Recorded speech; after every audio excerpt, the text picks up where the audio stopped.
Hi, Ella. This is my piece for the leadership change milestone one application of philosophy impacting a community. How I have applied two of my philosophies. I am going to talk about how I apply my listening philosophy and my collaborative mindset. To begin with listening, um, so we did this activity in my class where we sat like this, with no table in front of us, chairs facing each other with a pair. So one person spoke for 5 minutes straight while the other person sat and listened. Didn't say a word, was not allowed to speak, just sit there and listen. Um, and it was beautiful.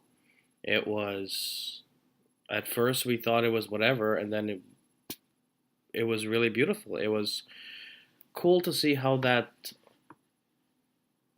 formality where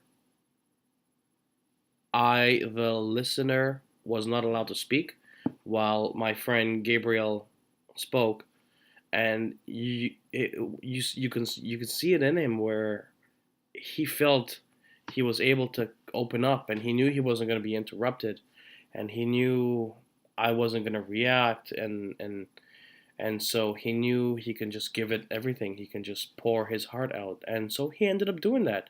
And we were complete strangers. This was beginning of the semester one, and I think Gabriel and I will be brothers forever. From that moment, I felt a connection, immediate connection. Wow. So, anyways, so that was the listening activity, and as a speaker, I was able to, as well, say everything I wanted. As silly as things that we were talking about, I could talk about anything. This glass of water, this pen, but I got deeper. I like this pen. One thing led to another, and one thought unfolded another about everything, and then it just became organically beautiful, and it grew into this amazing one-sided conversation. It's weird, but that was the activity, and so how I apply this philosophy. Um, when I conduct needs assessment with my clients, when I work with my clients, I formally create that space, um, in which they are allowed to speak for, I don't know, 10 minutes, uninterrupted by me. I just say go, but I make it be known, I make it formal, I let them know of the formality that I'm not going to interrupt. I'm going to make notes, but I will take mental notes if anything, because just them seeing me making notes at their talking triggers something in their mind. It's still feedback, right? So I don't even want them to see me making notes at the times they're talking and saying what they're saying. So I will let them know that I'm not going to give them any feedback until we're completely done. So, and usually I'll just record it and we'll touch back on it later. But this really allows me to understand their story, their history, their past, their ups, their downs, where they fell through the societal cracks. I can track that information down through what they unravel and what they pour out in that time because of that formality. That's that space that was created. So from that, I'm able to effectively pick out where they needed support and what kinds of support would have been more appropriate for them to maybe guide them in another direction so that they wouldn't end up back there where they are. And I say they because my clients, I don't know what order you're going to be reading these videos, or not reading the videos, viewing the videos, but I work with offenders and people affected by the justice system. So this helps me get an understanding of the social situations so that I can redirect and provide effective services for their lives. Um, so listening has really helped me accomplish more effective needs assessment in my line of work.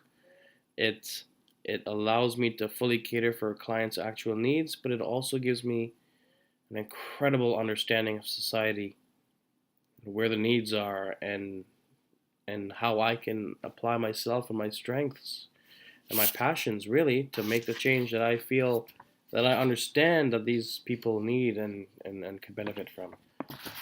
My second philosophy is my collaborative mindset, how I applied my collaborative mindset. So my class went to OCAD University to meet their dean, Dory Tunstall. Yeah, something like, yeah, that's her name. But she's the dean of the School of Design, and she just so happens to be the first black dean of any school in the world. Yeah, that's what it was.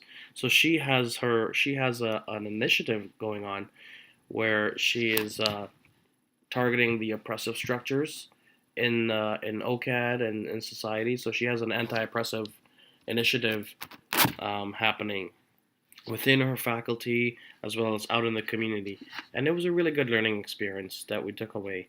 Um, but and then we left. We were there for a couple hours. We left. We went back to school. Blah blah blah, and then that was it.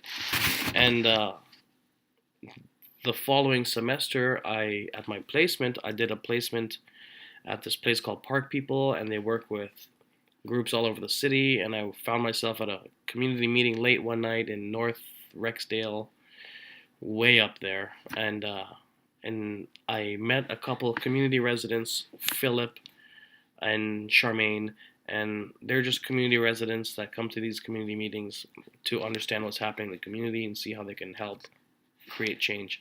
And so, just through literally over a meal, I came to learn from them about their little community Black History Month events that each of them were planning to hold.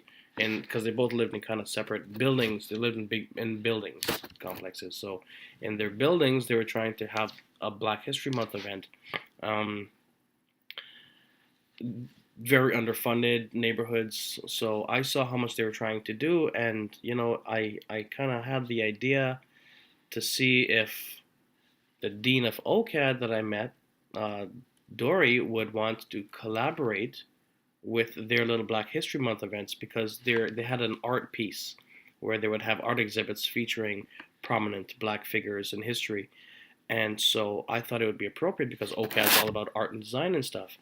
So I reached out to the dean of School of Design and I said, I came to your office as part of my class. Rachel was my professor, and we kind of understood about your anti-oppressive initiatives happening right now. And I was wondering if you'd like to do something with these two community groups that I learned of. I thought it'd be a great idea for you to get yourself out there and promote the Black Youth Initiative that she has to recruit more youth into her School of Design from Black underfunded resourced communities. So I suggested to her it'd be a good idea for her to get her initiative out there and recruit more people for her program, and as well, she would really bolster the impact of Philip and Charmaine's Black History Month event because it's an institution coming. Wow, this little neighborhood's never heard of a big institution. One, knowing about their little communities, or even two, caring about the little communities enough to come out there and set up. Because North Rexdale, like wow, it's far out there. So long story short, the dean agreed. She thought it would be a great idea, and so the events ended up happening, and it was incredible, and they blew their minds. Philip and Charmaine, like I can't.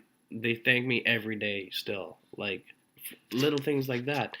And I knew it would create a big impact, and I knew it would push momentum to them. It would give them extra drive, and this summer they're going to be out there hard. They're going to be doing engagement in their communities and more community events and getting a lot of but that the pictures, the publicity that when the dean of OCAD was there and the buzz it created in the community was incredible, and it was just really nice to step back and kind of like watch it happen, and it was really nice.